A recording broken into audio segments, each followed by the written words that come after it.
Boa noite. Abordar a ufologia nem sempre é algo fácil. Misturando ciência, fé, religião, pesquisa e até desconfiança, algumas vezes o tema mexe com o imaginário do grande público. Um congresso sobre ufologia realizado em Porto Alegre trouxe novamente o debate sobre o assunto. Para falarmos com ainda mais detalhes sobre estas e outras informações, estamos frente a frente hoje com o professor, jornalista e editor da revista UFO, Ademar José Gevaert. Boa noite e obrigado pela presença no programa. Boa noite, eu que agradeço a oportunidade. Muito bem. Também agradecemos aí a presença na bancada da professora colaboradora do Departamento de Astronomia do Instituto de Física da URGS e pesquisadora do CNPq, a doutora Miriam Pastorizi. Além do colega jornalista Humberto Treze, do jornal Zero Hora, e do jornalista da Fundação Piratini, João Brits, que também faz parte do GAIDU, o Grupo Aldebaran de Investigação e Debates Ufológicos. Lembramos que este programa é transmitido simultaneamente pela Rádio FM Cultura 107,7. Boa noite, professor, tudo bem? Tudo bem. Professor, os arquivos secretos existem ou não? Existem e estão em parte revelados. Graças a uma campanha que a revista UFO iniciou em 2004, numa tentativa de sensibilizar o governo e principalmente as autoridades militares da aeronáutica, nós conseguimos lograr êxito de fazer serem desclassificados quase 5.000 páginas de documentos secretos, até então mantidos secretos pelo governo brasileiro, que revelam as pesquisas que o nosso governo fez dessa questão.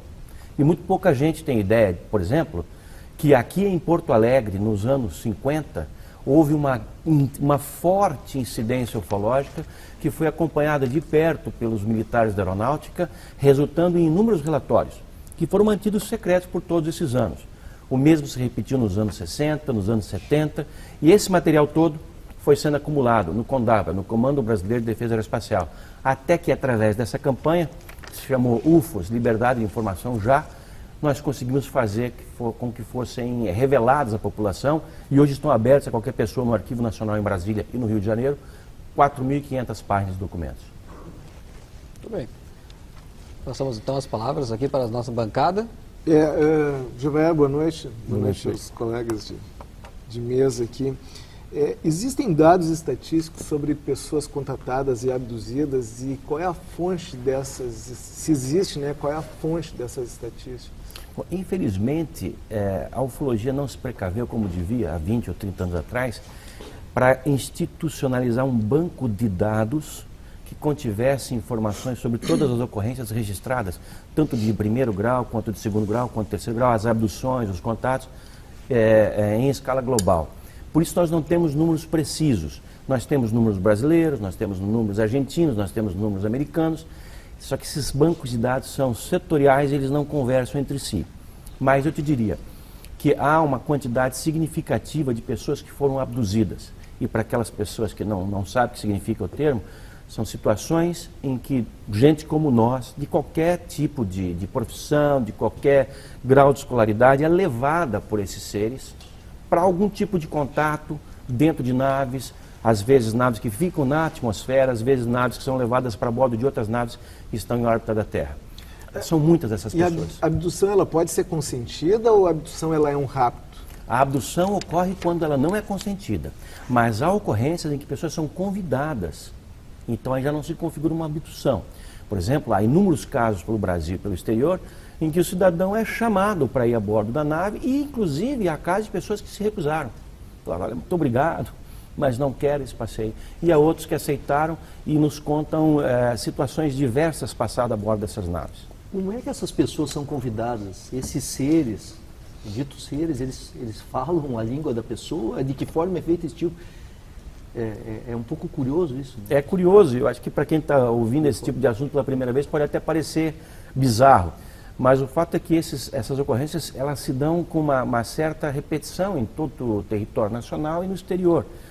Acontece que, primeiro, nós temos que ter em mente que nós estamos sendo visitados por várias civilizações que lograram ter um avanço tecnológico maior do que o nosso, que as possibilita chegar até aqui. E elas têm objetivos diferentes nessa sua vinda para cá e para outros planetas por onde elas trafeguem.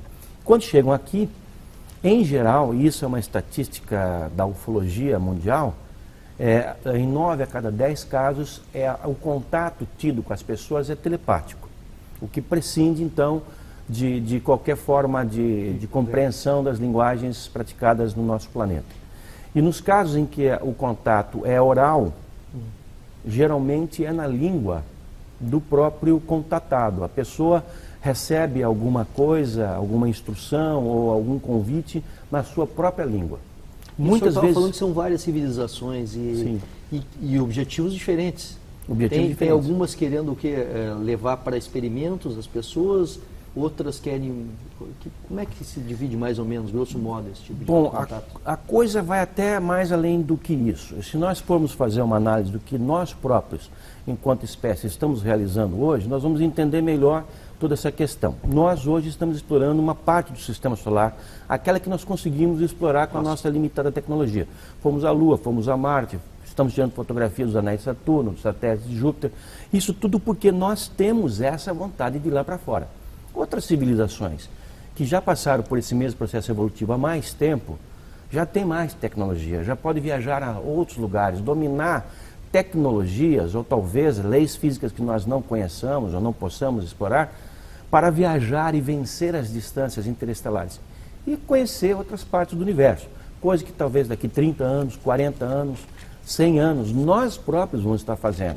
E se nós chegarmos a uma outra civilização que esteja no estágio evolutivo mais atrasado, nós vamos ter objetivos humanos, por exemplo, com relação àquela civilização. Nós vamos querer observar como aquela civilização prosperou, que tipo de problemas aquela civilização está passando nesse momento, epidemias, fomes, etc.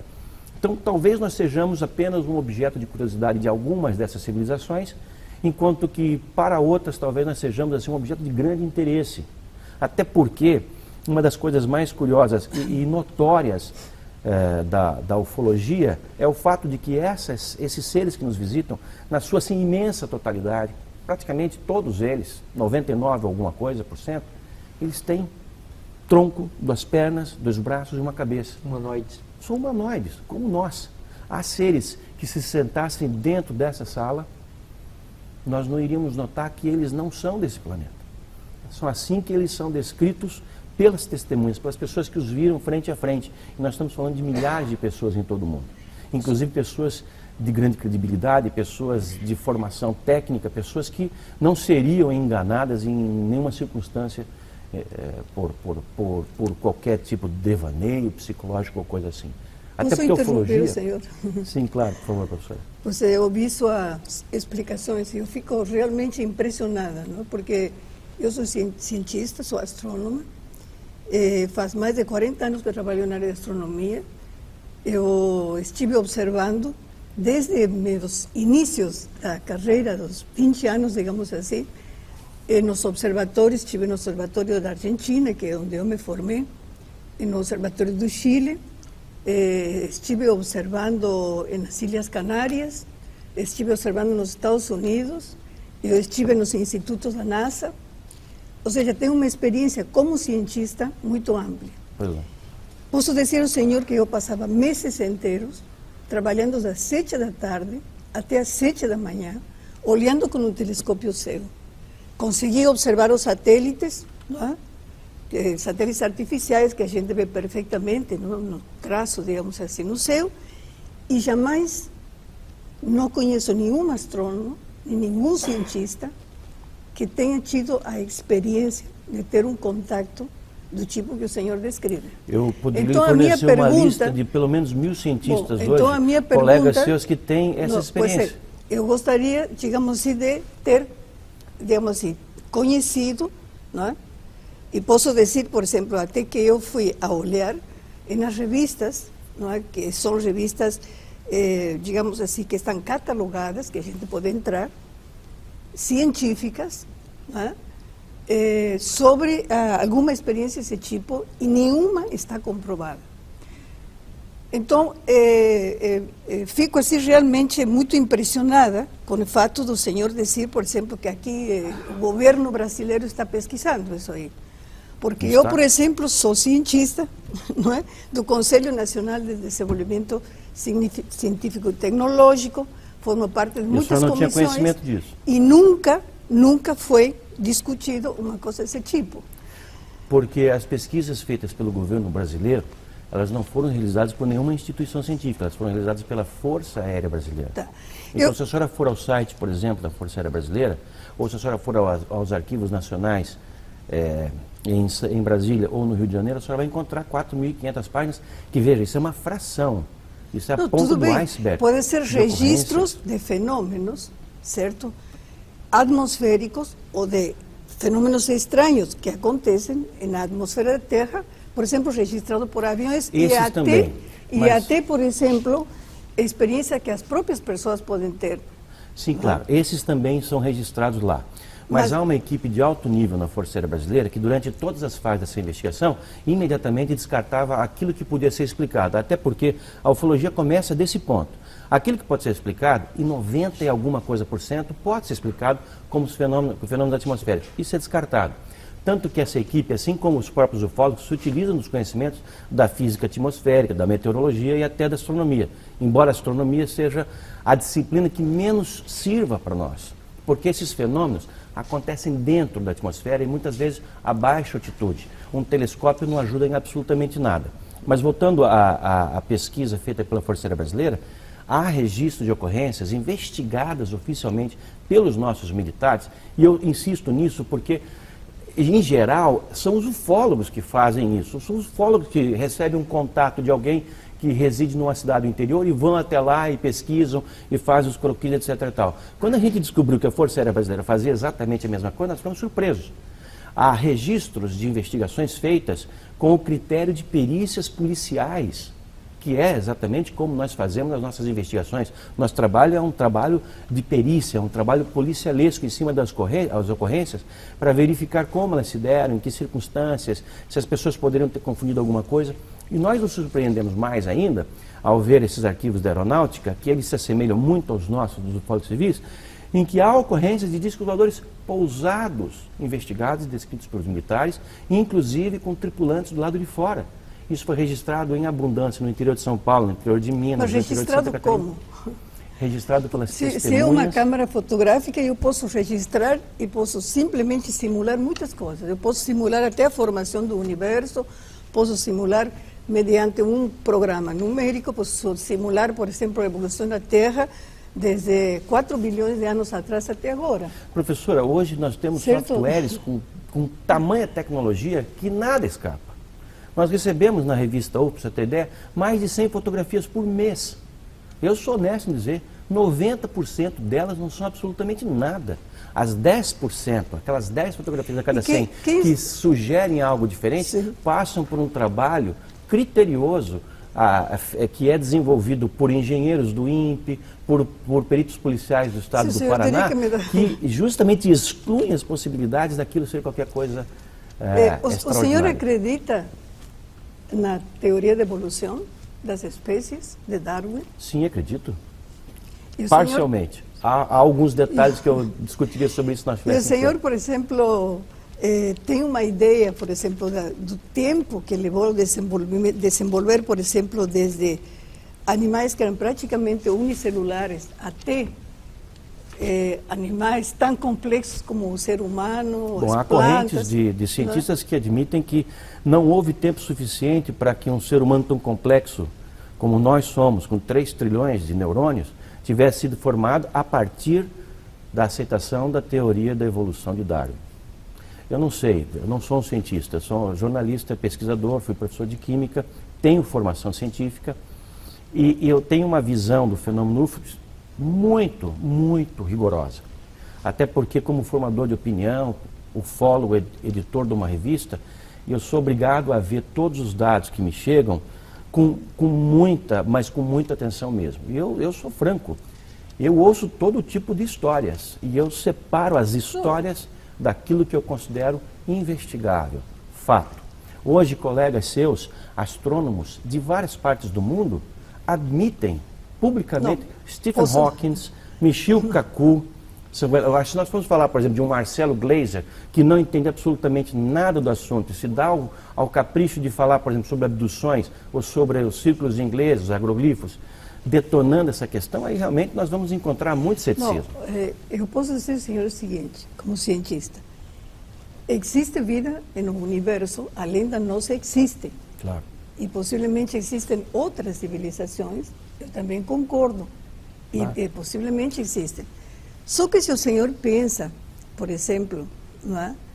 Quanto tempo a Voyager, que é a missão espacial que vai abandonar, certo, o sistema planetário, justamente até foi, né? Agora em junho. Em junho ela vai sair, entra no espaço interestelar.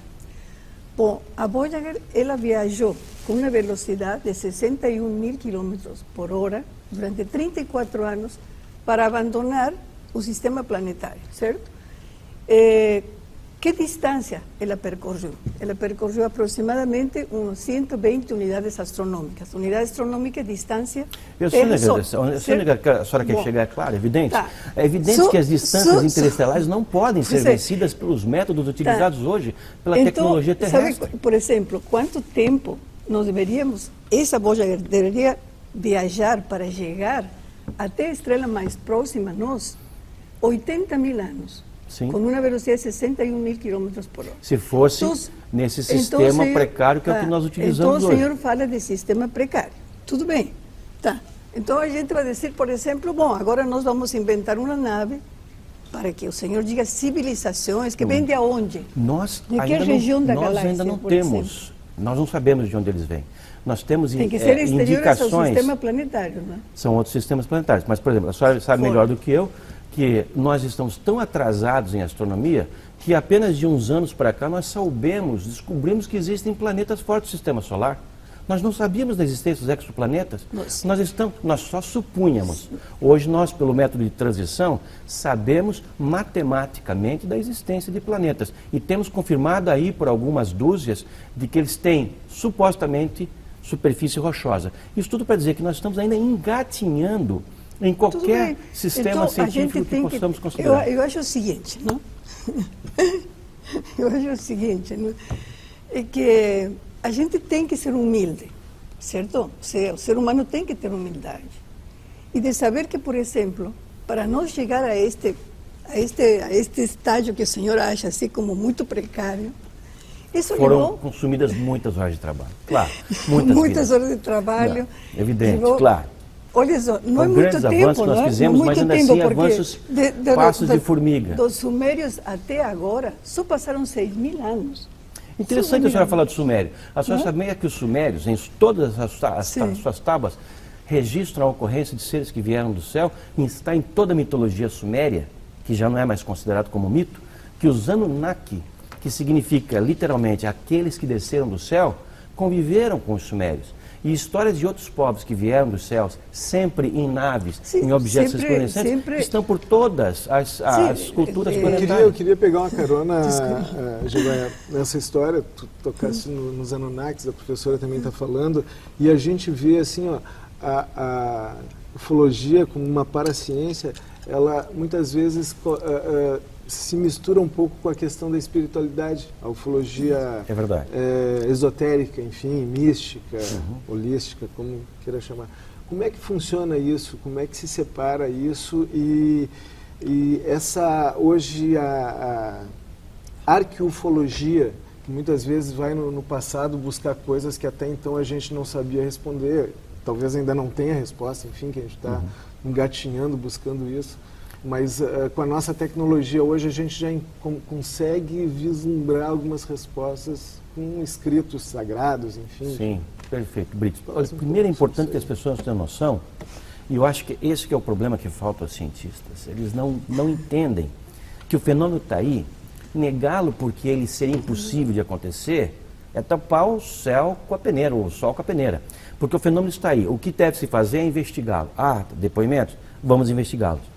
E o que se desconhece é que ufologia é ciência pura, do começo ao fim.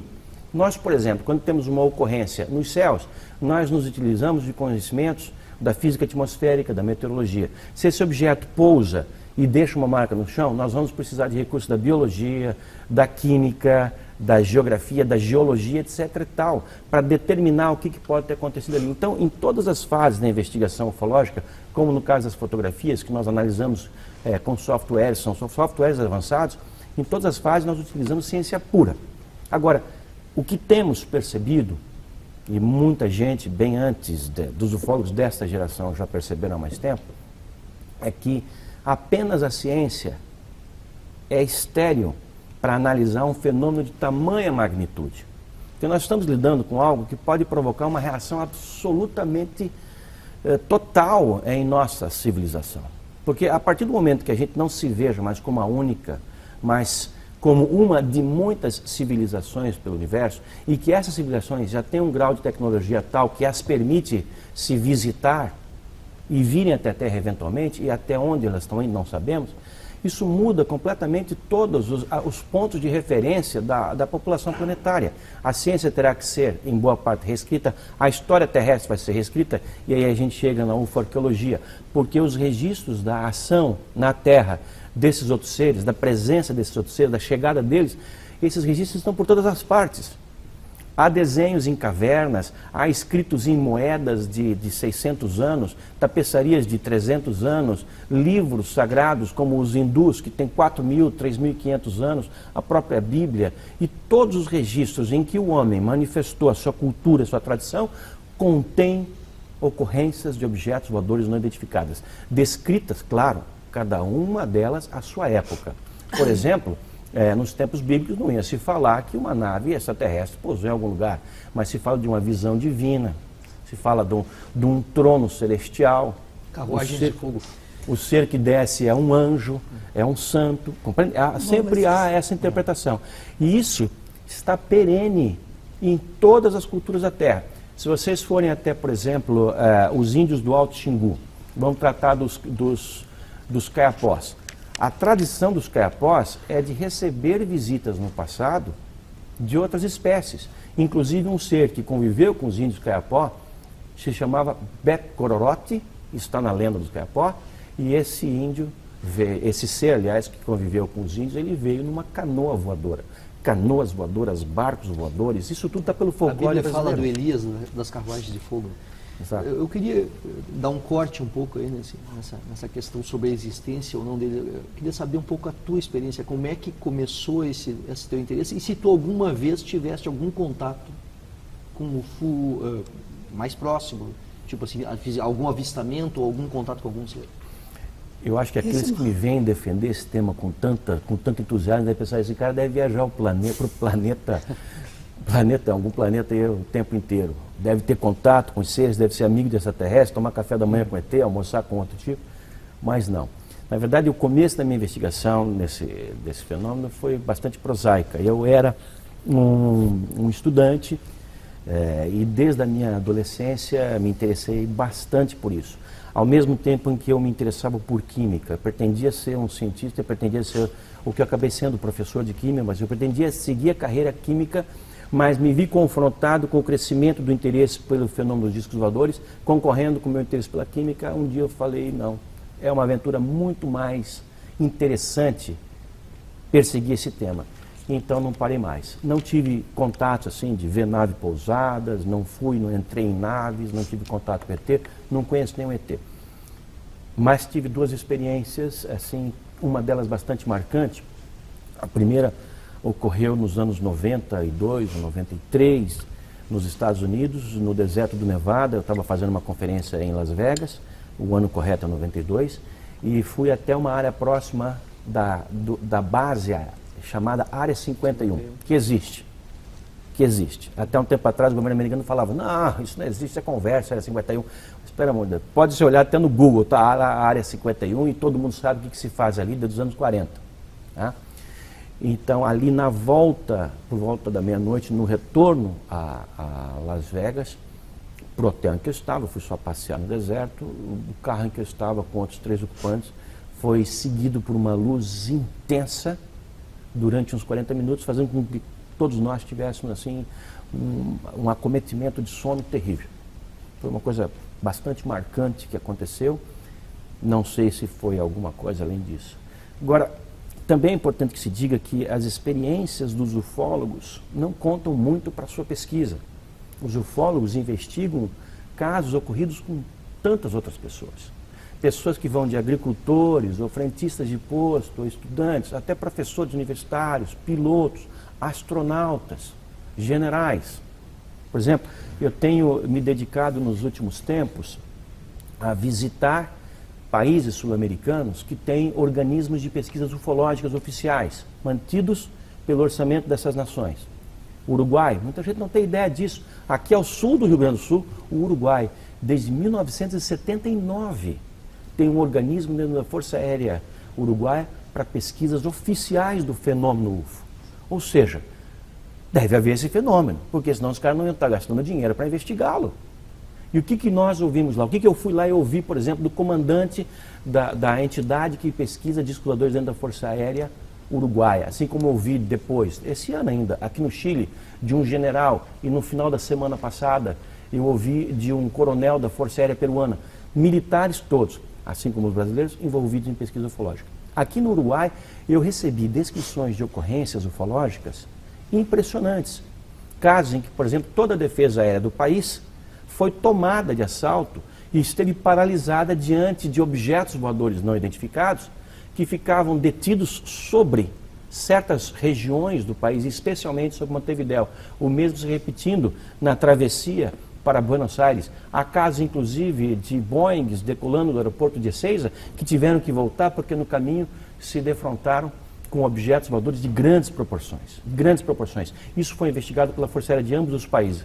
E a Argentina, agora em 2010, restabeleceu o seu programa de investigação desse fenômeno oficialmente, e a Força Aérea Argentina também tem hoje uma entidade de pesquisa ufológica. Então, é o Uruguai, a Argentina, o Chile, o Peru e o Equador.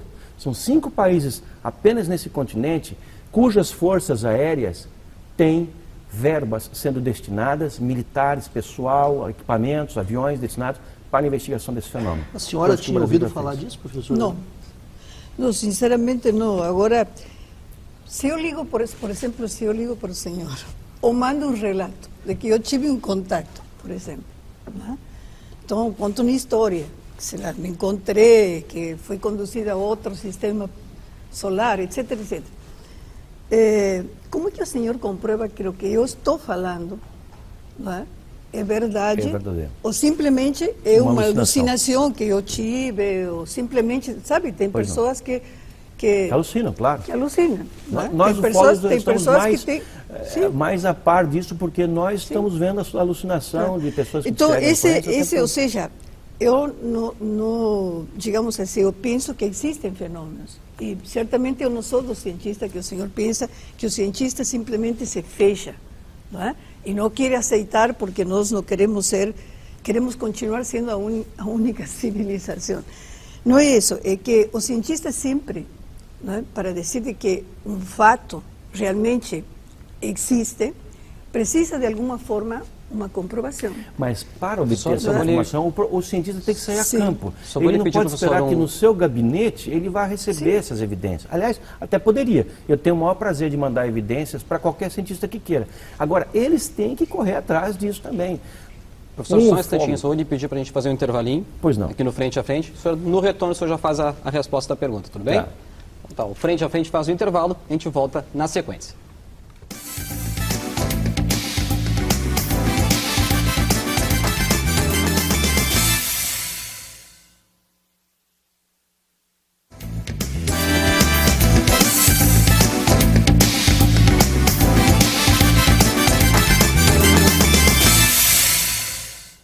Frente a Frente dessa semana está de volta com o professor Gevaerd. Professor, então a resposta e a palavra é sua novamente. Porque a gente teve ficou uma informação do primeiro bloco ainda. Muito obrigado. Eu queria só complementar, inclusive, aquela primeira pergunta que a senhora fez com relação aos seus colegas astrônomos. Um deles, chamado Joseph Allen Hynek, que era da Universidade Northwestern, em Chicago, que é conhecido hoje como uma espécie de papa da ufologia, porque foi o homem que cunhou os princípios científicos da investigação desse campo, nos anos 70, ele falou o seguinte, cientista que liderou uma comissão de cientistas para investigar o fenômeno, conhecida como Comissão Stanford, nos Estados Unidos. Ele falou que um dia a ciência vai ter que reconhecer o débito que ela tem com os ufólogos, porque são os ufólogos que estão fazendo aquele papel de investigar esses fenômenos que simplesmente não atraem a atenção dos cientistas. Eu vou dar um exemplo para a senhora, para todos vocês. Eu residi durante muito tempo em Campo Grande, no Mato Grosso do Sul, e lá existe o estádio municipal, Morenão, tá? E no ano de 82, inclusive por essa razão eu me mudei para lá, havia um jogo pelo campeonato nacional. Esse jogo era entre um time local e um time, o Vasco do Rio de Janeiro. E um objeto voador de grandes proporções praticamente parou sobre o estádio, de tal forma que quem estava nas arquibancadas superiores podia vê-lo de frente por alguns segundos. O jogo foi paralisado na metade do primeiro tempo, depois continuou. Esse mesmo objeto foi visto por em vários outros bairros da cidade e em muitas outras cidades. O espantoso é que havia 23.500 pessoas no jogo. Todas viram. Um objeto que se deteve em 1982, ali em cima do estádio. O detalhe é que o estádio pertence à Universidade Federal de Mato Grosso do Sul. Vamos dizer assim, é a residência da ciência naquele estado. Sabe quantos professores daquela universidade, quantos alunos, quantos investigadores, quantos funcionários se interessaram em pesquisar isso? Zero. Foi preciso que um cara saísse do Paraná, eu, de Maringá, para ir a Campo Grande para investigar essa ocorrência e fazer entrevista com as pessoas para ver o que estava se passando. É o equivalente a haver uma epidemia de uma doença nova ocorrida num bairro limítrofe da cidade e ninguém do departamento de biologia ou de medicina daquela instituição se interessar em pesquisar, como ninguém no departamento de física daquela universidade se interessou em pesquisar aquele fenômeno. Então, essa é, infelizmente, a atitude que tomam os cientistas. Eu posso lhe garantir que se esse fato se repetir em cima do campus de uma universidade do Rio Grande do Sul, com muito poucas exceções, se é que alguma, vai haver interesse científico, porque as informações estão aí, abundam. Vamos dizer, talvez as informações dos ufólogos não tenham credibilidade por alguma razão, embora tenham, e tenham muita, porque entre os ufólogos há pessoas de formação técnica e muito rigorosas. Mas vamos dizer que ainda assim que eles não tenham condição de serem analisados. E esses documentos que são cunhados pelas Forças Armadas de todo o mundo, e os documentos que foram construídos a partir da investigação que foi feita, por exemplo, pelo governo britânico, pelo governo francês, que resultou no dossiê Cometa, um dossiê em que se diz, não apenas como conclusão, estamos sendo visitados por outras espécies cósmicas, como também nós devemos estar preparados para o que isso deve representar. Então, esses documentos, esse material de pesquisa está à disposição. Professor, o que os cientistas têm que fazer é ir até lá e pesquisar. Mas em 82, agora, se quiser, a gente também leva até eles, mas que façam alguma coisa. Em 82, ninguém conseguiu registrar isso no estádio? O jogo estava sendo transmitido em rede nacional na ocasião, porque era final de campeonato nacional, só que naquela época as câmeras tinham, sei lá, 200 quilos, ninguém conseguiu fazer. E, inclusive, câmeras fotográficas não eram tão difundidas naquela época, hoje são. Infelizmente não houve um registro, mas o objeto foi detectado até mesmo por radares do sistema de controle de tráfego aéreo e foi visto a partir pelos controladores de tráfego aéreo do aeroporto de Campo Grande. Como acontece com regularidade aqui no aeroporto Salgado Filho, no de Curitiba, no Afonso Pena, no de Guarulhos, no de Congonhas, no de Confins, etc. Tal. Controladores de tráfego aéreo tendo experiências ou relatando experiências, ouvindo experiências relatadas pelos pilotos que fazem os seus voos pousando, decolando ou sobre esses campos. Gevaero, eu queria entrar um pouco na casuística do fenômeno, tá? Pois é. Um dos casos que, enfim, mais me chama a atenção ocorreu na década de 70, a Operação Prato, e eu até queria que tu falasse um pouco sobre isso, porque isso aí envolve tanto o problema de atendimentos médicos coletivos na cidade, foi em Colares, no Pará, né, no estado do Pará, e também envolve toda uma equipe de militares da aeronáutica que foi lá pesquisar, e esses arquivos ficaram, eu imagino que por muitos anos fechados, hoje vieram, uma parte veio à tona, não sei, queria que tu falasse um pouco sobre isso. Excelente pergunta. Eu me especializei na pesquisa dessa missão militar que ocorreu nos anos 70 na Ilha de Colares, na região do Salgado, na Amazônia, não está longe, está a 150 quilômetros de Belém, portanto está quase que na área metropolitana. E esse foi um fato que nunca se repetiu em lugar algum do mundo que nós temos conhecimento. Durante os anos 74, 75, 76, agravando-se em 77, as pessoas estavam vendo, se aproximavam, dava para se ver o formato desse objeto, que era como cilindros, como uma lata de cerveja, por exemplo, ampliada com vidros ao redor, pessoas dentro, e raios de luz eram emitidos desses objetos na direção das testemunhas, que as atingiam da região dos seus braços para cima. 75% dos casos com mulheres, 25% com homens, e animais também foram atacados.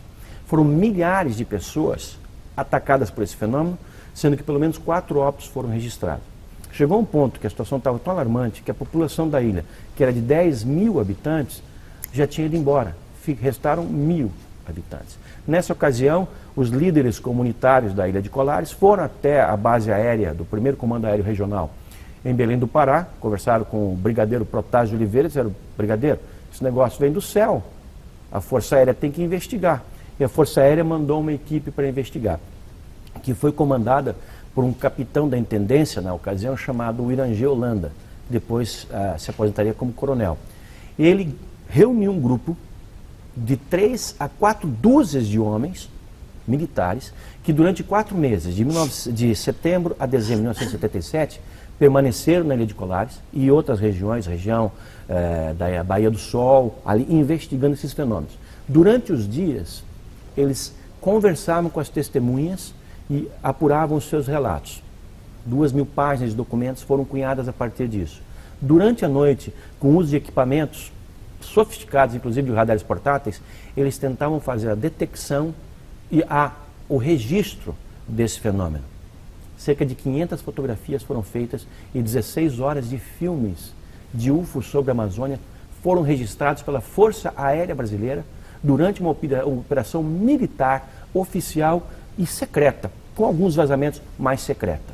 A coisa chegou a um ponto tal que os militares da Força Aérea Brasileira, e isso quem me revelou pessoalmente foi o Irangê Holanda, 20 anos depois, em 97, quando ele resolveu abrir o sigilo, ele estava aposentado, ele me ligou e ele me escolheu para fazer esse depoimento todo. É uma entrevista enorme que está no site da revista UFO, publicado em vários idiomas. Ele revelou em detalhes como as naves, gradativamente, semana após semana, se aproximavam dos acampamentos dos militares, a ponto de, se o acampamento mudasse para o outro lado da ilha, os objetos iam atrás. E eles fotografaram isso, professor? Mais de 500 vezes, mais de 500 fotografias foram feitas e 16 horas de filmes em formato Super 8 foram feitos. Houve a participação de militares americanos que foram mandados para aquela região e o fato todo culminou, essa grande incidência que foi pesquisada pela essa missão militar, que recebeu o nome de Operação Prato, está na internet, inúmeras fotografias, inúmeros materiais. Isso culminou no começo de dezembro de 1977, com um contato oficial entre o comandante da operação, fardado, e seus homens, com um objeto voador não identificado, do qual saiu um tripulante, levitando, flutuando no ar, de um aparelho de 100 metros de altura, aproximadamente, estimado por ele. Abriu-se uma porta lá de cima, esse ser desceu por aquela porta e chegou ao nível da divisão dos militares que estavam à frente da Operação Prato. Eles se entreolharam, não houve contato de nenhuma espécie, o ser voltou para dentro daquela nave decolou lentamente e foi embora, e muitas outras voltaram a aparecer. Isso se sucedeu diariamente no território nacional. Não há registro em nenhuma outra parte do mundo onde uma missão militar deste porte, de 3 a 4 dúzias de homens, durante 4 meses seguidos investigando UFOs, tem ocorrido. Deixa eu fazer o advogado do diabo também aqui na história, já que... me perdoe. E isso tudo poderia ser uma tecnologia, não de fora, mas daqui mesmo, sei lá, alguma potência que... Isso seria absolutamente impossível, até porque essa ação destas naves naquela região particular, naquele tempo particular no Brasil, chamou a atenção, por exemplo, dos militares norte-americanos. Né? Eles vieram ao Brasil para ver o que estava se passando. E, inclusive, eles ajudaram os militares brasileiros que estavam tendo dificuldade para fazer o registro dos objetos. Havia um objeto pequeno que o comandante da operação, o Irangi Holanda, chamava de modelo esportivo, que parecia ser com um carmanguia. Ele se aproximava mais dos acampamentos. E ele fazia fotografias e depois, fotografias analógicas das antigas. Depois ele mandava revelar e não conseguia, não aparecia nada. E foram os militares americanos que vinham regularmente conferir os avanços da Operação Prato, que deram à Holanda equipamentos e filmes ultrassensíveis, através dos quais, por meio dos quais, ele conseguiu então registrar esses fenômenos. Essas fotografias, só para completar, esses documentos não são mais secretos. Das 2.000 páginas de documentos produzidas pela Força Aérea Brasileira, por volta de 300 e alguma coisa estão liberadas e estão no Arquivo Nacional. Por que não estão todas as dúvidas? Essa é a nossa pergunta, Brits. E isso é que nós queremos. Das 500 fotografias, 150, 180 foram reveladas. E as outras? E dos filmes? Eu tenho depoimentos de pessoas que assistiram aos filmes, que ficaram assim, estupefactos. Naves gigantescas, enormes, filmadas sobre o Rio Amazonas. Das 16 horas de filmes, nem um minuto sequer foi aberto pelo governo. Isso é uma pergunta, assim, uma curiosidade, não é? Claro. Porque a ciência, digamos, na minha área, não, na astrofísica, e que tem a ver com o universo, a gente sempre é consultado, sabe? Quando aparece, por exemplo, um fenômeno assim, que é desconhecido, às vezes quando as pessoas ligam perguntando o que aconteceu, vimos uma luz, etc, etc. E até, digamos, certamente a Força Aérea e todas as consultas, e a gente nunca foi consultado sobre isso. E nunca se tem, assim, um registro científico de um evento desse tipo. Assim, tão massivo e tantas coisas. Eu tenho que fazer uma intervenção para dizer que existem, sim, os registros científicos. Talvez a senhora não os conheça, não esteja a par deles.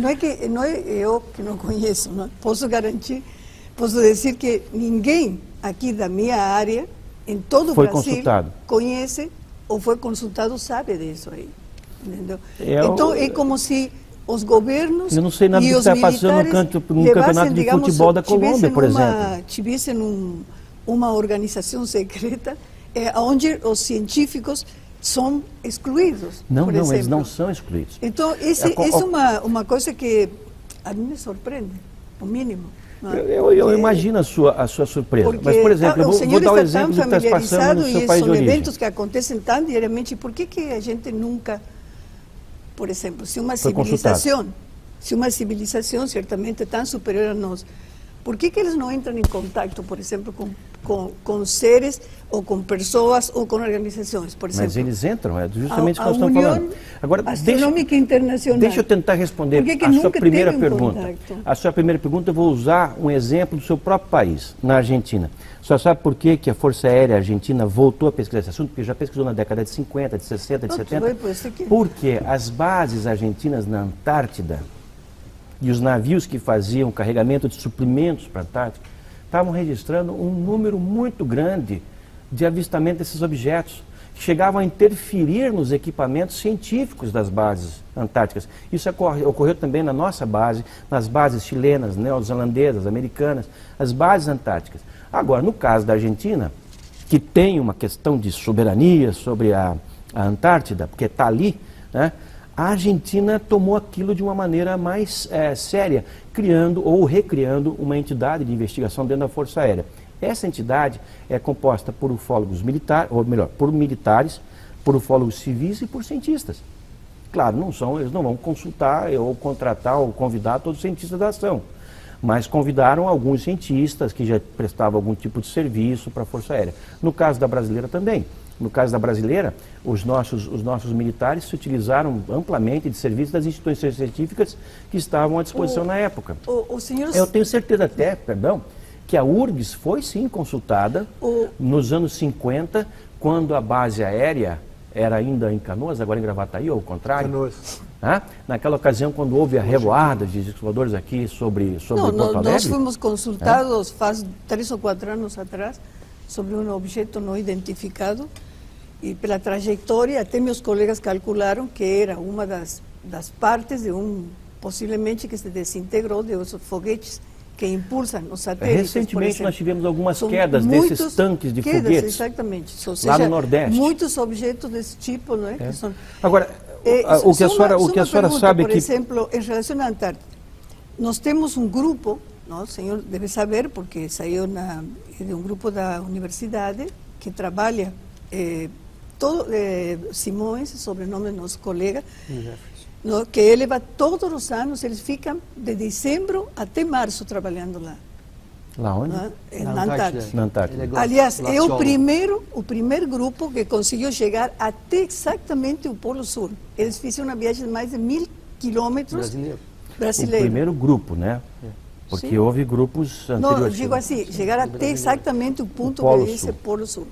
Não? E eles foram com transporte. Quando foi isso, professora? Agora, final do ano. Agora, fim do ano. Mas como? O professor Rubens Junqueira Vilela, PhD e professor da Universidade de São Paulo, esteve no ponto zero da Terra e, inclusive lá, enquanto trabalhava na base brasileira da Antártida, ele teve avistamento com outros membros daquela missão, até agora, digamos, sobre as bases antárticas. O grupo, digamos, esse que trabalha da URGS, que é muito conhecido, eles jamais mencionaram eventos desse tipo. E se conheço também cientistas argentinos, conheço também cientistas argentinos que estão lá na Antártida que também nunca mencionaram. E o que nós vamos fazer? Eu tenho pessoas que falam que sim e eu tenho pessoas que não falam nada. O que nós podemos fazer? Que as civilizações, então, evitam o contato.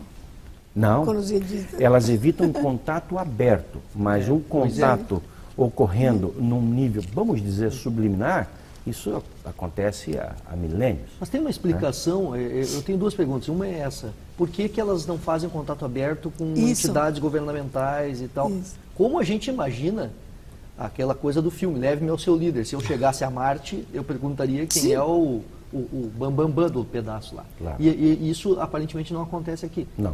E eu acredito no que tu está dizendo, essa coisa da Operação Prato, acredito que tenha documentos secretos a respeito por motivos óbvios. Eu não entendo por que os que nos contratam não procuram os governos, ou procuram e a gente não sabe. E a outra coisa, eu queria que falasse um pouco sobre episódios da casuística aqui no Rio Grande do Sul, para ficar mais próximo do nosso telespectador. Né? Pois não. No primeiro caso, a discussão é longa, a discussão é muito profunda. Nós próprios ufólogos temos o nosso questionamento, por que afinal que eles não fazem um contato mais amplo? Mas nós temos que pensar de uma outra forma. Esses seres, eles já detêm o poder de entrar e sair da nossa atmosfera, e é justamente isso que assombra os governos, há milênios, há décadas pelo menos, de maneira documentada. Registros de radar, etc. e tal, que demonstram que eles têm uma grande familiaridade com a nossa espécie. Vêm aqui quando querem, fazem o que querem. São muito semelhantes a nós. Uma indicação de que é muito provável que nós e eles tenhamos um parentesco de alguma espécie, um parentesco comum. E, aparentemente, esses seres não demonstram ainda ter nenhum interesse em se fazer mostrar, em se fazer conhecido de maneira ampla. Eles sabem que são conhecidos e os governos os conhecem também. Os governos fazem admissões regularmente a respeito disso. Vários governantes. Por exemplo, Jimmy Carter, Ronald Reagan, são homens que durante os seus mandatos falaram muito a respeito desse assunto. Está se pressionando agora Barack Obama para que ele abra os arquivos secretos do governo americano. Aí sim a coisa vai ser séria. São arquivos assim, imensamente mais contundentes do que os arquivos dos outros governos, porque os Estados Unidos é um país extremamente militarizado. E um dos grandes problemas que os Estados Unidos enfrentaram, e ainda enfrentam, é que a partir do momento do desenvolvimento da bomba atômica, nos anos 40, depois do Projeto Manhattan, é que os UFOs começaram a aparecer de uma maneira mais intensa. E foram registrados, a partir de então, sempre em que havia... em locais em que havia algum tipo de investimento na área nuclear. Chegando ao ponto em que, em pontos de mísseis, de lançamento de mísseis balísticos, Minuteman, no norte dos Estados Unidos, que são centenas, os UFOs passaram a ser um problema sério. Hoje nós temos ex-militares, militares na reserva da Força Aérea e do Exército Americano, que eram encarregados de cuidar, de monitorar as equipes que eram inúmeras, de manutenção desses mísseis atômicos.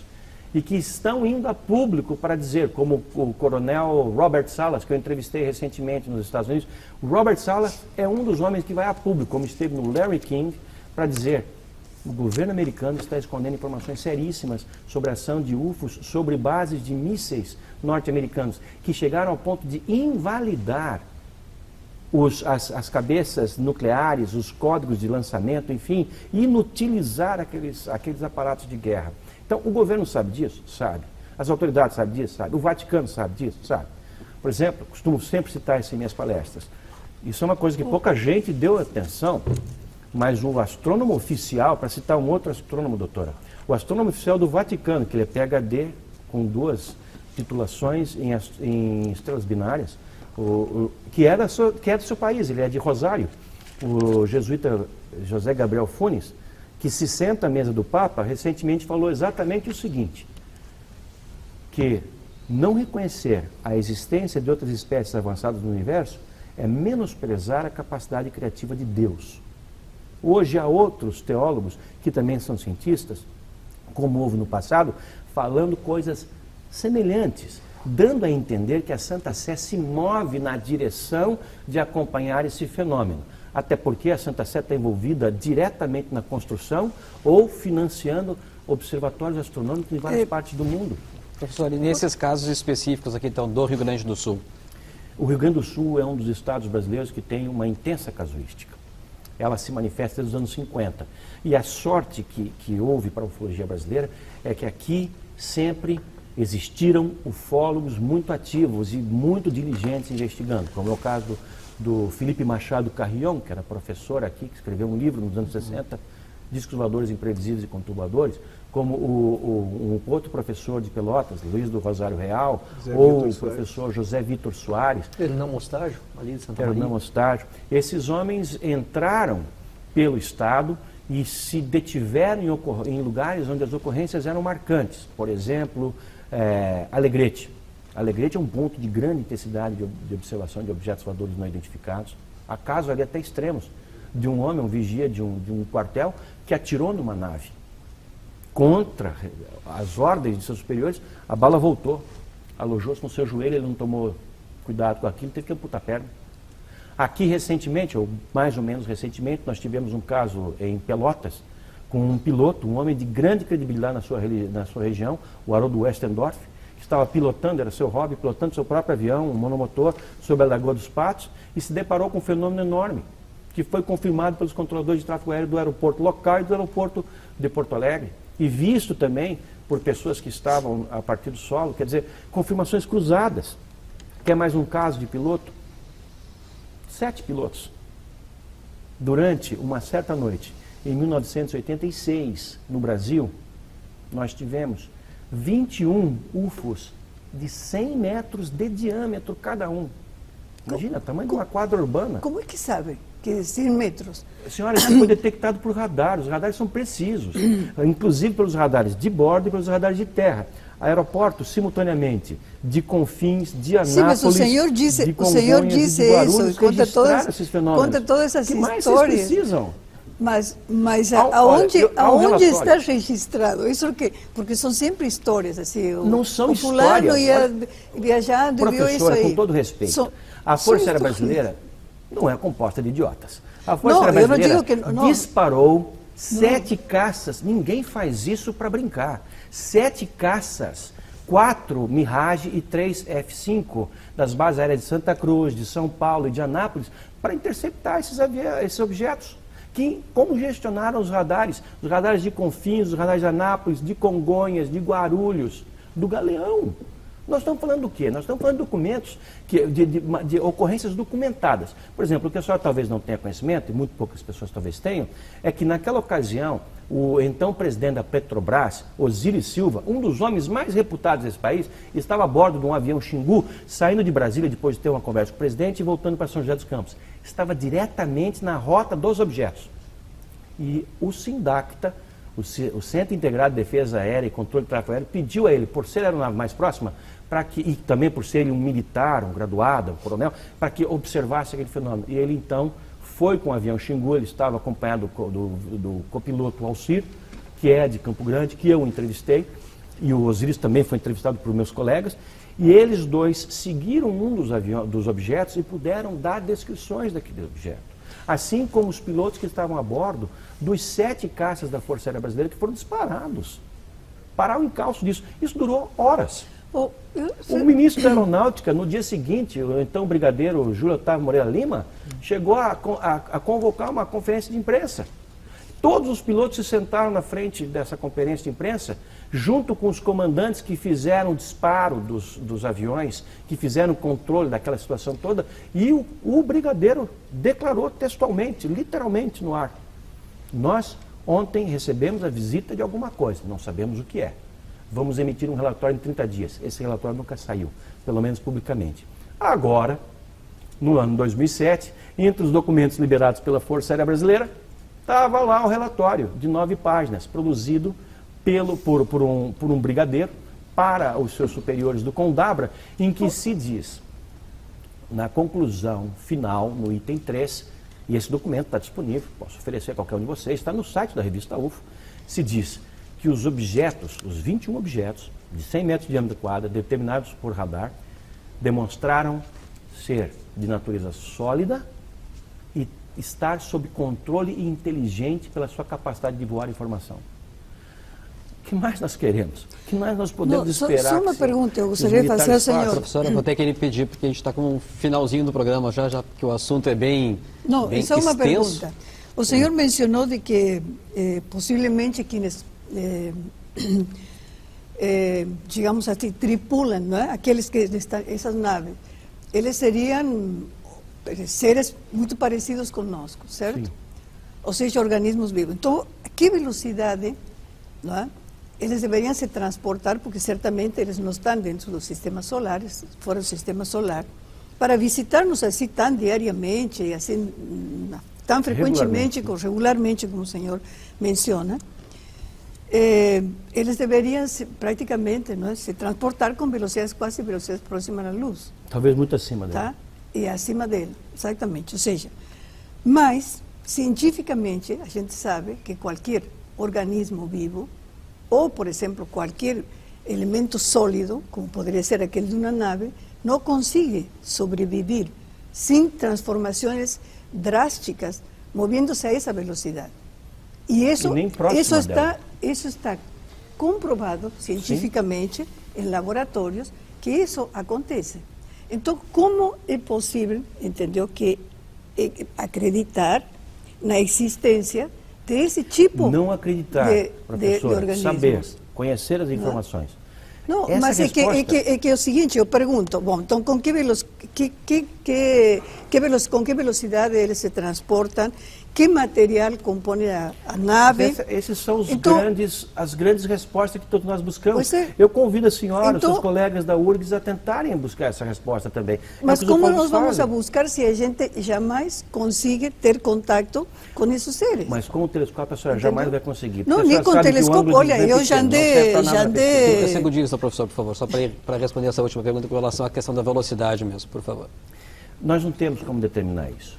E se nós formos levar em consideração as teorias, que são só teorias, é verdade, só teorias, de que nada viaja acima da velocidade da luz, nós vamos ter então que chamar os extraterrestres que pousarem aqui da próxima vez, que abordarem, por exemplo, esses jatos da Força Aérea Brasileira, o Aurora Estelar, e falar: caras, vocês não podem existir, voltem para o planeta de vocês, a velocidade que vocês quiserem, vocês não podem existir porque a ciência está dizendo que nada viaja acima da velocidade da luz. Será isso?